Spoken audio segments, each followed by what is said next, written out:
Welcome to Solid Signal's review of the NextGen Remote Extender, also known as the LRRX. The NextGen Remote Extender is a unique product because it's economical, easy to use, and lets you use the remote that you already have to control your equipment behind walls and doors. This is one of our favorite products at Solid Signal because it really appeals to everybody. Everybody's got a remote that they really like, and they wish it had a little bit better range. This is the solution to that problem. The remote extender has been on the market for a couple of years, but why tamper with success? In the meantime, some competition has come up. Let's take a look at some of the most popular options if you want to extend your remote signal. Since now everybody's got a smartphone or tablet, it seems like, a tablet app is a good choice. Or is it?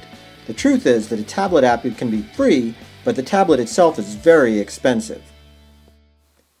If you add a device like Logitech's Harmony Link, it becomes even more expensive, $80 to $100 just for the link, even though it's true that the tablet app itself is free.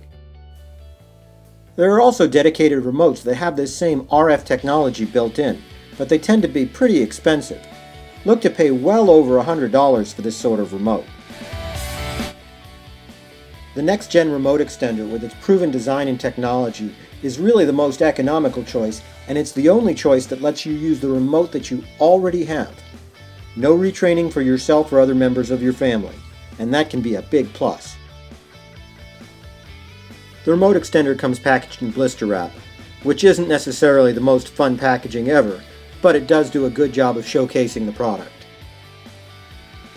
In the package you'll find the base unit itself, plus a power adapter, just sort of a generic wall wart, 2 batteries, as well as the RF transmitter that takes the place of one of your remote's batteries, and something called an IR blaster, which sends the actual commands to the device that you're trying to control.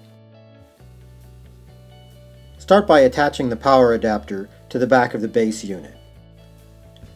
At this point, a little bit of assembly is required. Take the transmitter and turn it over. Now take a look at the battery. It's got a dimpled end and a straight end. Put the dimpled end into the RF transmitter. The two pieces will fit together snugly.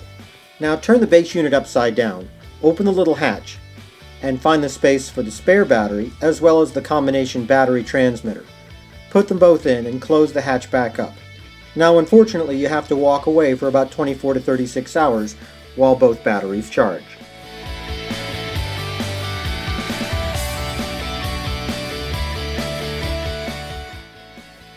The transmitter and battery are exactly the same size as a AAA battery.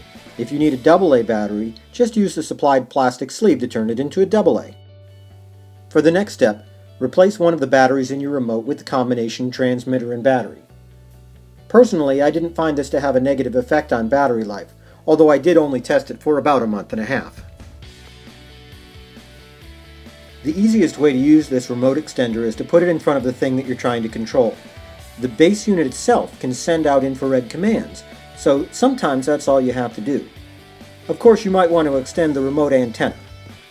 If you keep your equipment behind a metal door, or if you just want a little bit of extra range, use the base unit outside that door and hook up the supplied IR blaster cable.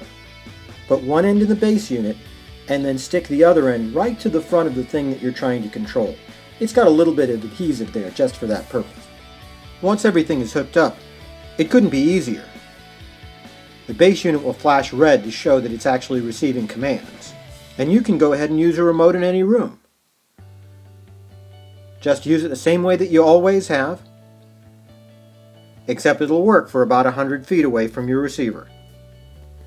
This concludes our review. Thanks for watching.